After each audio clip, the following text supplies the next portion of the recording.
What if the attendance crisis isn't a problem with the parents and it isn't a problem with the children?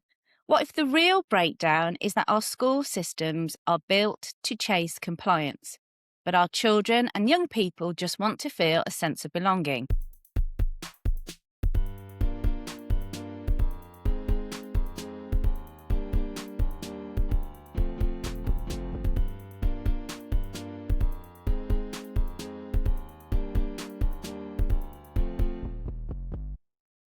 Welcome back to Being the Head, the human cost of leading schools. I'm Jackie. And I'm Jane. And last week, Emma Hunter was on the show talking about the brain hug, and she reminded us that a stressed, overwhelmed child simply cannot learn. Calm brains learn best. And your messages flooded in afterwards. You all said the same thing. We love the science, but how do we actually do this on a wet Tuesday morning when the DFE is breathing down our necks about the registered numbers? You asked for a real-life example, so we found you one. And we're joined today by Katie Langley. Katie is a former head teacher, she's a system leader, and now she's working across a whole trust of schools, helping them to build places where children actually feel safe, known and valued. Katie, it's so good to have you here, and Hero. I know she's joined us. She has, and thank you for welcoming us both. It's genuinely such a privilege to be here. I've been an avid listener to the podcast from the very beginning, and I really do value what you've both created. So firstly, thank you both so very much. And yeah, I absolutely love my new role as National Attendance and Belonging Lead at Academy Transformation Trust. And it's just such a privilege to be able to work alongside our colleagues across 22 academies. So we've got primary, specialist, secondary and further ed. So yeah, it's really wonderful. And what I'm trying to do is really help everyone to build places where children really do feel safe, valued, and that they truly belong. So yeah, it's lovely to be here. Thank you. Thank you, Katie. I think we're going to start with talking about the reality really here that's hitting head teachers' desks. The second they open their eyes, probably the latest Department for Education figures show persistent absence is sitting at nearly 18% across the country. Yeah. I think if we also look at Centre for Social Justice data, the number of children missing more than half of their schooling, the severe absentees, has gone up by a massive 171% since the pandemic. And it gets worse when you look at the vulnerabilities. The standard DFE tracking shows that children eligible for free school meals are 3 times more likely to be persistently absent compared to their peers. And on top of that, an absolute bombshell report from the Education Select Committee highlighted that the crisis is deeply linked to the collapse in mental health support, noting an alarming rise in school-related anxiety. Yet the system responds by making daily automated data sharing completely mandatory. The department is watching our registers in real time. If it feels like the system is constantly looking for where we're failing rather than helping us to succeed. Katie, when you see this reality nationally, how do we stop our senior teams from panicking over the percentages and get them focused back on the actual child behind those numbers? Yeah, absolutely. And I think we have to start by acknowledging that the pressure is real and that those numbers that are sitting in front of those leaders every morning can be really stark. And I really think that the shift that we're trying to make is to try and, as much as we can, move away from seeing attendance as simply as a percentage and really seeing attendance as part of a story. And I think that kind of thinking around every number representing a child, and often a child who's finding something difficult, really helps us to really think about that child's lived experience every day, their story every day. And I think that is absolutely vital. And so what we're really trying to do as a trust is keep focusing back on our mission. And our mission is that every single child leaves our academies capable, competent, confident, And we think deeply, and I think this is absolutely vital, about belonging and becoming. And the reason I think both of those need to be really thought about together is because what we try to do is meet every child where they are, but the important bit is to refuse to leave them there.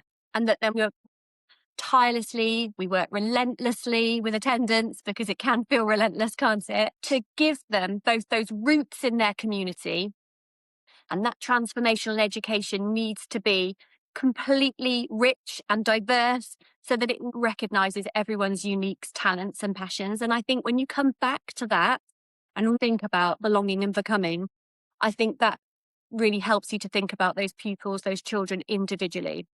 And so I'm really proud that I'm part of a trust where we think about belonging, not just as something we talk about, but genuinely that it shapes how we design our systems, and it shapes how we lead, and it shapes how we think about our children's lived experience every single day. And I think we have to think about what those barriers are to attendance, and asking what that child is experiencing, what we can change, how we can remove barriers around them to help them feel like they belong and they matter. And I also think it's really important that we don't just think about belonging as, but everyone can wear a blazer with a badge which says that they belong. But actually, we think, and I think it's really important that we make children believe and feel that they matter, that they're valued. And I think mattering is as important as belonging, if not more, if that makes sense. Because I think we always need to come back to focus on the child. And I think when you do that, when you genuinely do that and think about their individual stories, it can help reduce that panic for leaders. And also, I think it's vital, and I know you've done so many episodes around this on your podcast, around really giving leaders that space for purposeful relational action so that we can think about connection before correction, and every interaction being an intervention. And I think something that we really focus on is our inclusion core offer, because we think that's vital, and those mechanisms that really help us to understand what's going on for our children. So we have things called attendance connection plans. And within them, there's a help us to understand questionnaire that really digs deep into what those barriers are for those children. And that really helps us to support pupils, to help parents to really think about what are those barriers, what are those underlying causes, and what are those possible unmet needs. And I think that we have to think, like we think about behaviour as communication, I think we also need to think about attendance as communication, and attendance is everyone's responsibility. Katie, we had Emma Hunter on last week, and she talked really around the calming of inside that child's brain. And she talked Yes. about, actually, in order for children to feel safe when they come inside the building, we need to have all these things in place. You're doing that, I feel, with what you're talking about, by changing what it feels like when they step into your building. Is that correct? Yeah, absolutely. I think thinking about children's lived experience, thinking about conditions that we can create for children to thrive within is absolutely vital. And it needs to be the be all and end all for me, because if they're not with you, if they're not making that decision to come into school, then nothing else can happen. And I think it therefore is absolutely vital that we really think about creating those conditions for children to thrive in. And that looks like learning environment, it looks like relationships, it's all of those things. That culture, that attendance culture, is absolutely vital. Katie, I just want to pick up on, attendance plans, the belonging, the becoming element of what you spoke about. You've just touched on sort of creating those learning environments so those Yes. children they get those transformational wings. You've taken learning out of those traditional four walls and put it into nature, all the way from reception right the way up to year 13. Is that correct? Yeah, I mean, that's something that I have been absolutely passionate about, and always have been ever since I started in education, because I really believe that belonging isn't just relational. I also think and I've touched on it previously, but I also think it's environmental. And I think the physical and emotional environment that we create in our academies really, really does matter. And for some children, we know that that classroom can feel really overwhelming, and it's an overwhelming space before learning has even begun. And I think that outdoor learning can give them space, both literally and emotionally, to regulate, to really feel calm, and kind of picking up on those brain hug elements that Emma Hunter was talking about. It helps them to reconnect with themselves and put them in a space where they feel ready to learn. And I also think I get a little frustrated sometimes when people talk about, oh, it's just forest school. And, I think people have a vision of forest school as going off to dig in the woods. Whilst that has its purpose, I think that's great. What I've done in all of my schools since 2000 and whenever it was, 15 or 16 when I was trained, is created a learning outside the classroom curriculum, because I believe that actually outdoor learning can transform the quality of learning itself. And when we take learning outside, we can do pretty much anything outside that we can do inside. And it really helps create learning that's more memorable, that's purposeful, and that's truly experiential. And I've got lots of examples I'd love to share, but I'll try and pick just one or two. For example, we've had year 6 boys who felt, that it was far too cool to role play or act, because by that point they do get a little bit like that, don't they? Within the classroom, they're a bit sort of within themselves and wouldn't engage in that. But actually taking them outside and immersing them and engaging them in Greek myths, bringing them through to life through role play with, natural resources, sticks and swords, and creating these amazing outdoor Greek myths, it's just something you can't really do inside a classroom, I don't believe. And I think that space and that movement and the atmosphere and the natural resources you can create gives those children permission and freedom to be creative. And I think that can have a really, really marked impact on engagement, but also the writing quality, because they've lived that story first outdoors. They've got something really meaningful to write about. And I think that's really important. And I think it's important to offer it to children. We've had staff meetings out in Forest School. I've had tricky parent meetings out in Forest School. And actually that, just giving that environment to people can be really impactful, because I just think it matters so much. And it's also about engaging senses. So when children are building words using twigs and leaves, or writing with charcoal, or physically constructing and exploring language, it becomes more than that abstract task you might be asking them to do in the classroom. It becomes something that's tangible and memorable. You can take something that might be really challenging and actually really quite difficult to teach, and you can transform it outside. And actually then what we used to do is, for example, if they're trying to learn like a tricky word for a spelling test or whatever it might be, like monarchy, classic monarchy, which is always tricky to learn to spell. We used to get them to create words like that with the sticks, with little natural resources, take photos of them and then stick them up on display. And we're supporting children through independent outdoor learning to engage also, which is a skill I think is starting to be not as engaged with as it should be, and that's critical thinking. We need our children to have critical thinking skills, and what better way to understand something through experiencing it. And that, whether that's a maths problem, working collaboratively outdoors, or something as simple as toasting a marshmallow, representing an irreversible change, and actually linking that back to science. Those are those moments that children are going to remember years later. And I've seen it work right through those age phases. And I was lucky enough to be part of an outdoor maths project with year 10 and year 6. And that was an amazing transition project, but also seeing them work together and seeing those year 10s get back into an outdoor Forest School environment and absolutely thriving, talking to each other, collaborating, that level of problem solving, teamwork, and deep thinking was really incredible to witness. And I really think it reinforces that this approach isn't something, and this is something I'm so passionate about, that should stop at the end of EYFS. Why do children stop at age 5 wanting to be outside? No, well, they don't, do they? And in many schools, it does stop at Key Stage 1, Key Stage 2, and I don't think it should stop at all. And I really think it can truly enhance the curriculum if it's done well across all key stages. And actually, the impact's really clear on pastoral and academic outcomes. We have had the impact of our outdoor learning, particularly on writing, celebrated in our Ofsted report. And I think that shows, that actually it is really, really an amazing strategy that can be used, and it's credible. I think that's the thing. It's a credible, impactful way of learning. And I just think all children should benefit from learning outdoors when it's done with purpose. And I really think that it needs to be intentional.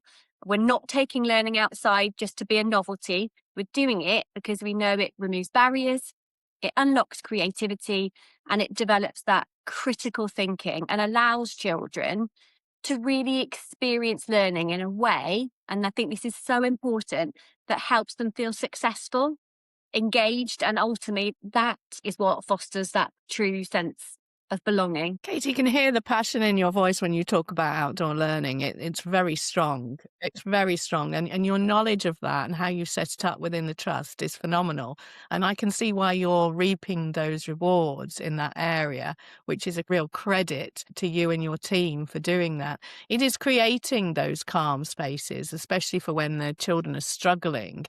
We did ask, following on from Emma's podcast on Brain Hug, we did ask people to talk about that and share their own experiences. And I know, Jane, you got some from a head teacher, didn't you, about this? Yeah, I mean, we've had a number of messages coming into our inbox, but it's this one that stood out really, and it was from a head in Gloucestershire, and I'm just going to read what they wrote. We started an outdoor breakfast fire pit for our school refusers at 8:30 a.m. And we've seen 3 long-term absentees completely turn around because they have a job to do, wood stacking before the bell rings.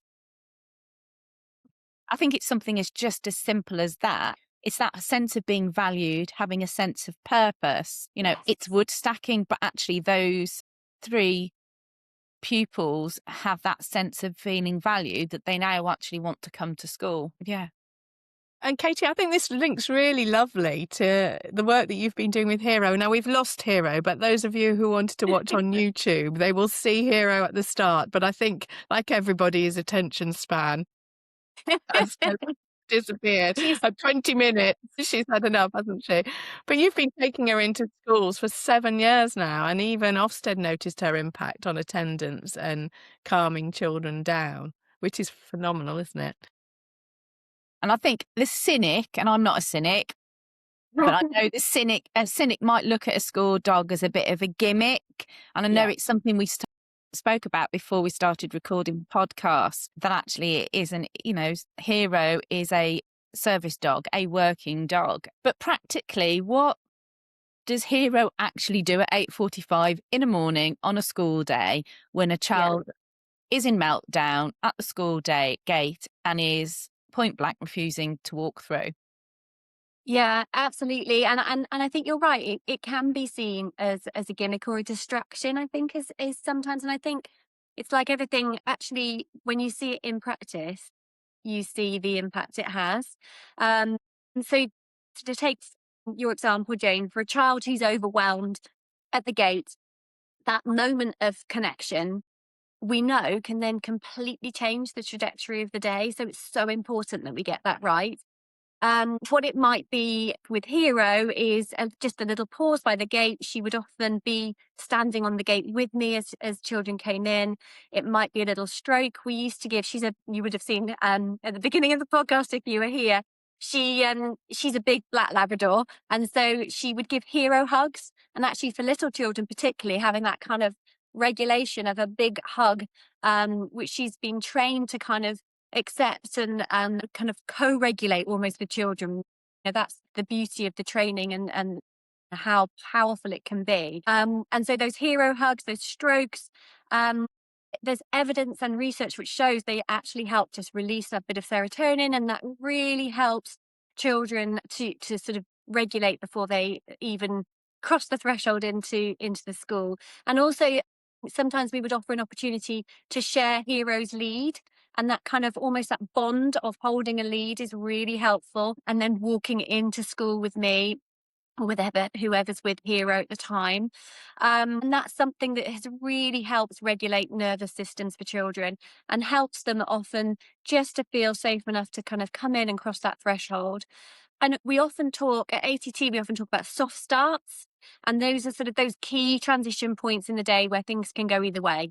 And, it doesn't have to be a service dog, but those small relational interventions at those moments can have a really positive impact. And that's when we need, I think, our leaders and our staff to be those and have the tools to be those calm, consistent adults to help co-regulate with children when they're coming into school. And I think what's been really important is that this hasn't just been something that I've done in isolation with Hero, although the impact she's had has been something I'm really, really proud of. But we've also worked alongside schools to really carefully introduce their own school dogs through structured programs. And I think actually a purposeful, safe, and rooted in impact program with clear intent, which is really important, potentially attendance, well-being, engagement, done right, those can be incredibly impactful. And I think it's really important that anyone who's thinking about introducing a school dog to their setting, we need to really think about really intentionally selecting those dogs. And Hero, bless her, was, she was the pick of the litter. I was really lucky to be able to choose her with a breeder who specialises in breeding guide dogs. So we knew that her temperament, that sort of calmness and responsiveness, were going to be right from the start, and that really matters. So you need to make sure you have the right dog for the right school. And even when Heroes change settings, there's been a real process involved about actually, is this right for this school? And in the second setting that she went into, she had a school dog interview with our school council. And, she did very well. But actually, that was really intentional because we wanted to make sure that it was absolutely right for that school. And I think that, it's really important that we know that training for school dogs is ongoing and it's not something you complete. It's something you need to sustain and build upon. And we also had really great support from organisations like the Dogs Trust, who are brilliant in assemblies and ways that they can help you to introduce dogs safely and effectively. And I think it's really lovely to know that Heroes' impact has been far-reaching, and we've had staff who, absolutely need a hero hug at lunchtime.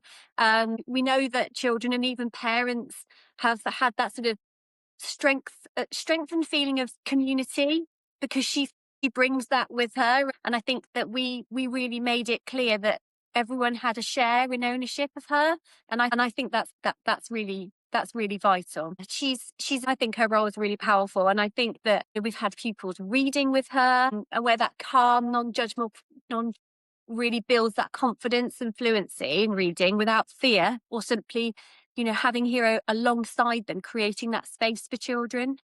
I've seen children open up about trauma, about their lived experiences while walking with her or brushing her and giving her a hug, sharing things that they don't tell adults. They've whispered in her ear things. And it's really, obviously I'm there so I can then help with whatever has been shared. But it's fascinating to me how the empathy that she shows and how she can help children really feel regulated. And I think she helps children feel unjudged, because dogs are so, they have that kind of unconditional love, don't they, for everyone around them. And I think that's really important. And she's also supported children through some of their most challenging moments. She's supported children through grief, with emotional regulation. She's supported children during exams. We've had with a child who simply would not have been able to access an exam without her. And she just sat with her head on his lap, and she was there for him to be able to stroke, and just that helped him stay calm enough to sit a paper. And that, that access arrangement's amazing, isn't it, to be able to do that? So yeah, here is just one example, but she represents for me, and I think that sort of service animal, service dogs, we're looking into equine therapy as well, those kind of different things. But they represent for me, again, the importance of creating environments where children want to be, where they feel safe, where they feel supported, where they feel understood. And I just am absolutely passionate in the belief that if we get that right, then everything else will begin to follow. I think what stands out, Katie, is because it's quite unusual, it's not common practice to have a therapy dog, service dog, it almost humanizes an organization, an establishment, which can be quite daunting, and it brings that human element to it, which I think helps lower people's anxieties and guards that might be put up by their own experiences coming in. But I think from what we've talked about, the Forest School from reception up to year 13, that maths outdoor learning program with your year 10s and year 6s, the use, how Hero has supported so many children and staff within the organisation that you've worked in. And I met Hero when she was a puppy. That was 9 years ago, a long time ago. That when that was really unusual. What stands out to me is that doing things differently, like your outdoor education, like having a therapy dog, takes an awful lot of courage and guts from the leadership team. I mean, Jackie, what do you think? I talked about this earlier, Katie, when we were offline, when you were talking about actually they took a real leap of faith, didn't they, your governors, to allow you to do this, because it was really unheard of sort of 9-10 years ago when you started doing this. So how did you go about sort of putting it into the new trust that you're working for, or when you're working with new head teachers around this area? Yeah, absolutely. Firstly, it's about giving leaders autonomy. And it's not right for every setting. And, I don't think it can ever be a blanket approach. I think it's really, really important that leaders have that ultimate decision. And I think it's really important that we create those psychologically safe environments for our leaders to lead within, so that they can lead with their values. And Jackie, I've heard you talk a lot on the podcast about being able to lead with your values intact. And I think that's absolutely vital. It's not about permission. It's about giving leaders the opportunity to really think about, rather than that instinct to tighten, to control and revert to compliance, which can be that instinct, can't it? Evidence. And what the evidence is increasingly telling us is that connection, belonging, creating conditions for all children to thrive within, and relational practice, all of those things really will shift outcomes. So I think my role for me is about helping leaders feel confident that actually doing the right thing for children is also the effective thing. And I'm really lucky that in a trust like ACT, there's a real strength in that collective approach, that we're not doing things necessarily in isolation. We're doing it together, and we're really thinking about the context of the academy and what's right for that academy. And I think that really, really helps to have that psychologically safe space to be able to do that within. And ultimately, then you've got the results, haven't you? Because clearly you're getting noticed within your Ofsted reports as well. I think it's really important for us to recognise that a safe, happy child will then thrive both pastorally and academically. And I think you need to have those conditions ready for those children to thrive within, for those academic outcomes to come.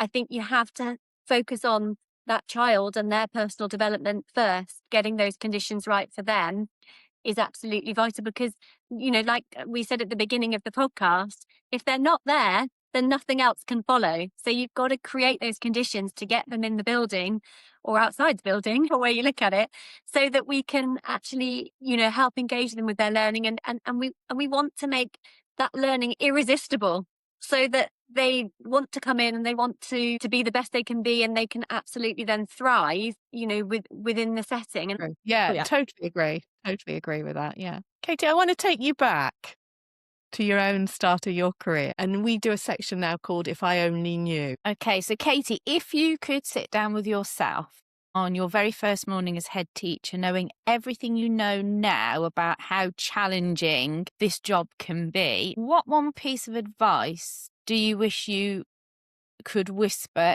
in your own ear? Hero's ear. Yeah. Well, let's start with the hero hug. But of course, she wasn't with me on my first day as a head teacher, so it's far too long ago. But I think I would say, and I think it's really important. Is to be kind to yourself, because I think often as leaders we forget that, and I think we sometimes forget that to put our own oxygen mask on first, age old analogy, before we help others. And so I think I would say be kind to yourself. And I think I would also say believe in yourself and be brave enough to lead in a way that really aligns with your values right from the start. Because I think there's always that pressure. There's always going to be those competing demands. I mean, the amount of decisions you make in one day as a head teacher is yeah, crazy, isn't it? So there's always going to be those competing demands. But I think if you lose sight of why you came into education, then it becomes harder to sustain. Kindness to yourself, kindness to others, compassion, building relationships. I think they're so important. And I really do believe that when you can lead in that way, you then create those cultures where children and adults can thrive. And I also think I would say to myself, slow down, because I think recognizing that actually it does take time, culture takes time to build, and you have to give yourself that time and carve that space in for rest and reflection. And I'm not sure I was great at that when I first started, because I think, yeah, that's really tough to get right. But I think, yeah, that's what I would say to myself. That's excellent. Yeah, I don't think you're on your own on that one. Culture does take time. I was always in a rush. Yeah, yeah, absolutely. But you are right, that those two reflections that you've just had, treating yourself as a human being is something that we forget to do.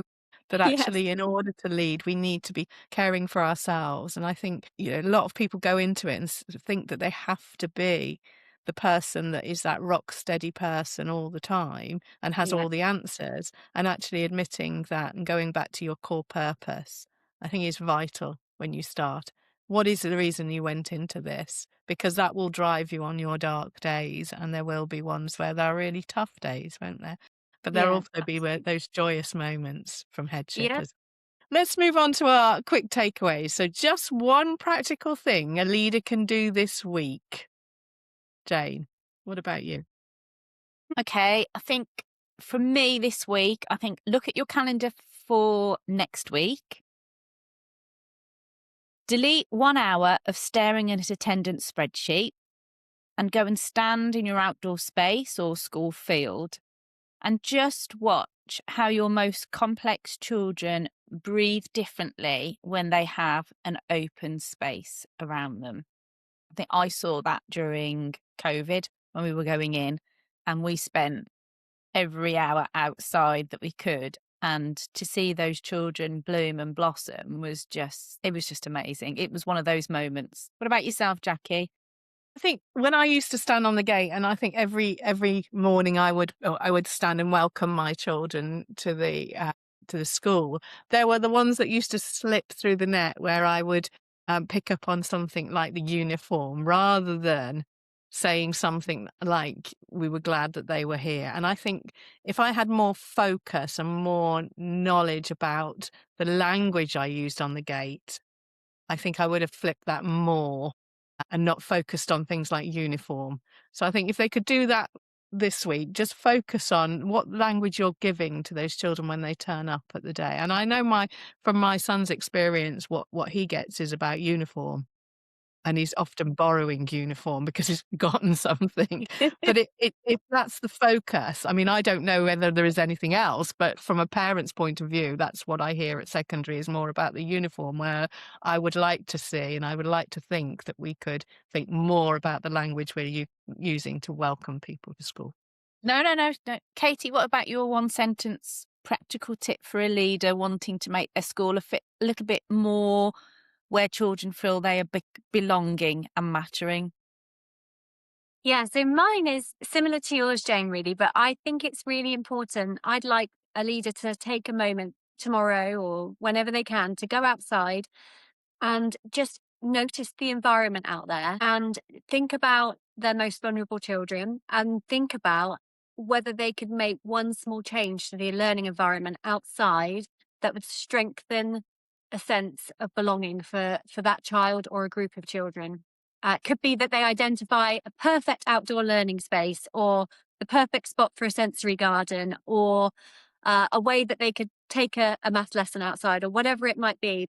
I think that really take a moment to notice the outdoors and actually how people interact out there and how you could change your outdoor learning environment to really foster that sense of belonging for children within your setting. Before we go, Katie, we have our final question. Okay.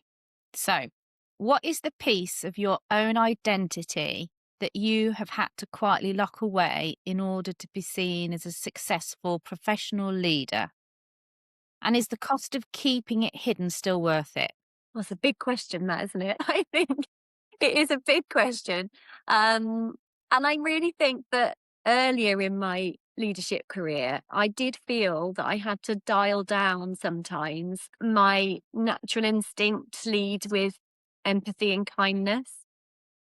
And I think sometimes that is my natural style. My natural style is sort of compassionate leadership. And sometimes I felt that wasn't expected of me. And I think there is something, and I know you'll hopefully both empathise with this, but there's something about being a young woman in leadership that was tough at the beginning of my career. And I think I sort of held the belief that almost to be taken seriously, I needed to be really tough and not show vulnerability. And over time, I've realised and kind of, really kind of felt strong enough to recognise that qualities of kindness and empathy are actually really powerful. And I think I'm more comfortable now to bring my full self to the role. And I'd say that the cost of hiding that was far greater than the risk of showing it on reflection. Because I really do, really believe that when we lead authentically, it gives permission for others as well to do the same. And actually, when you can do that, you're creating that culture of safety and belonging. So, yeah, I think sometimes imposter syndrome is an issue. And I think, particularly at the beginning of your career in leadership, sometimes, yeah, you do feel that need to show strength. And I think sometimes kindness could be, and I'm not sure it's the same now, but I think sometimes kindness could be perceived as weak, and can be sort of underestimated or seen as being nice. And there's a very big difference, I believe, in being nice and being kind. Because kindness can be clarity and kindness can be a real strength. And I do believe that. I think kindness and compassionate leadership is a superpower and that should be celebrated. So yeah, I'm really lucky and very fortunate, I know, to have found a wonderful trust to work for with ATT, because those leadership skills are being really celebrated and developed, and not just in me, in lots of other leaders. And I think that's really, really important. So yeah. Thank you, Katie. And thank you so much for your honesty and clarity and compassion that has absolutely shone throughout our conversation today, and for being really vulnerable and sharing those vulnerabilities, because yeah, I think you're absolutely spot on. So if this question or conversation made you feel a bit uncomfortable today, remember that's not a bad thing. Sitting in discomfort is usually just a way of arriving at awareness and clarity. And Katie is walking the walk when it comes to pushing herself too. You ran the London Marathon She's recently. going to I'm do running it. You're running it. I'm running it. So I had an injury really annoyingly. But and the NSPCC have been really wonderful, and they have let me defer my place. So I'll be back stronger than ever, hopefully, in April 2027. So yeah, thank you so much for mentioning that. It's yeah, the NSPCC is a wonderful charity, and it's an honour to be running the London Marathon for them. But the training is brutal, and I'm recognising that. But I'll get there, and I think it's a good find. I find running to be such a great therapy, really, a way of kind of processing what's happened in the day or what's about to happen if you go for an early morning run. So I think it's a brilliant way to raise funds for a much needed charity. And yeah, I thank you for mentioning that. I appreciate Well, it. absolutely admire you doing it. The training is brutal on all your joints and everything and your muscles. So I really admire you doing and keep going. And if you would like to help Katie, we're going to put the fundraising link in our show notes. We'll put Katie's LinkedIn links as well, so that you can link up with Katie as well. Thank you so much. Thank you, Katie, for joining us once again. So please share this episode with one other head teacher who looks like they're coping fine but might be running on fumes. Remember, stamina is not a strategy and managing your energy is. This has been Being the Head. We see you, we hear you, and we'll see you next time.